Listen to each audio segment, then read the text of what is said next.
One day, Gordon reached the station on the mainland to find the platform crowded. It's a rail tour, explained his driver, going along the coastline to Carlisle, I think. The station master came up. Can you help? He asked. These rail tour people are stuck because their train had failed. Could Gordon take them in his train, please? Gordon's driver laughed. You'll have to hold him back, huh, Gordon? He said, but you'll need the Fat Controller's permission. And what about our return train? The Fat Controller agreed at once. And then the station master rang the shed. What can you substitute for Gordon's Express? He asked. There's the high-speed train that came yesterday, they suggested. It's only got one power car working, but it should keep the Fat Controller's timing. Philippa, she preferred Pip for short, and Emma were delighted to stand in for Gordon.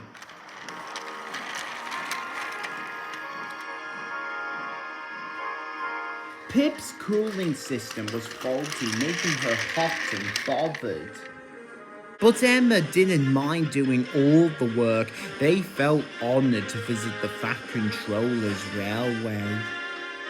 James, following a little later with a stopping train, was surprised when the signalman at the station beyond the works came up. That high-speed diesel's failed, he said. Go gently until you reached it, push it to the next loop, and then go around in front to pull it home. Phew, Remarked James. but what about the express passengers? They won't want to make our stops. Too bad, said the signalman. Better that way than your people missing their stations.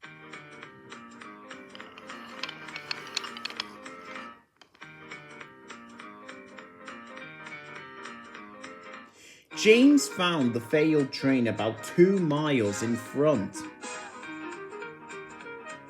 He pushed it to the next station.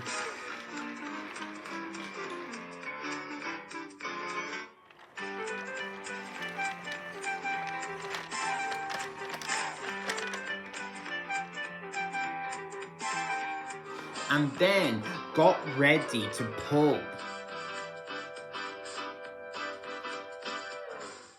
I'm sorry, I can't help. Apologised Emma, who was in front.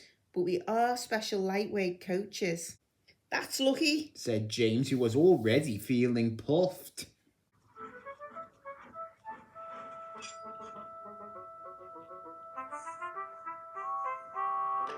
But he found it easier than he expected. Once the train was moving, the coaches followed smoothly. As for the passengers, if they wondered about the extra stops, they didn't complain.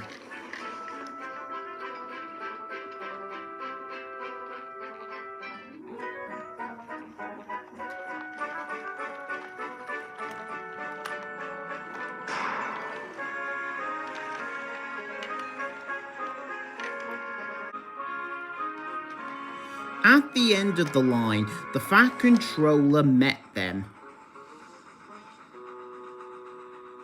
I'm sorry we're late, sir, said James. That's all right, James, said the Fat Controller. I am pleased with you. You have saved an awkward situation. Now please make Pip and Emma welcome in the shed while I arrange their journey home. The other engines were quiet at first, but they soon found the diesels friendly, and before long they were all laughing together. James was glad Gordon was away. He might, he thought, so easily have said something to upset them. Gordon came home next day.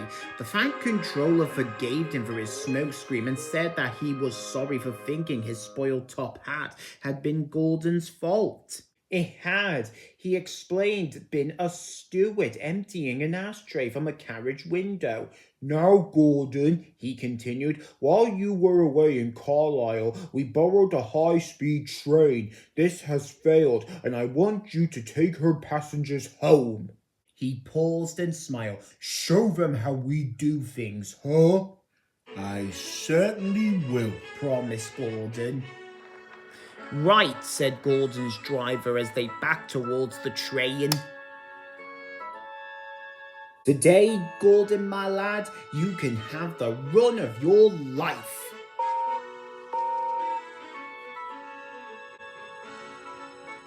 He did too.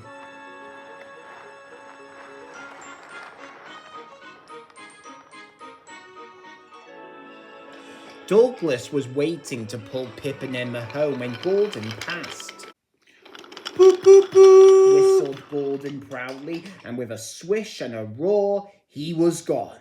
Pip and Emma watched enviously. Douglas chuckled. Och, He said to himself, yon Gordon's a high-speed engine, but it's me who's pulling the high-speed train.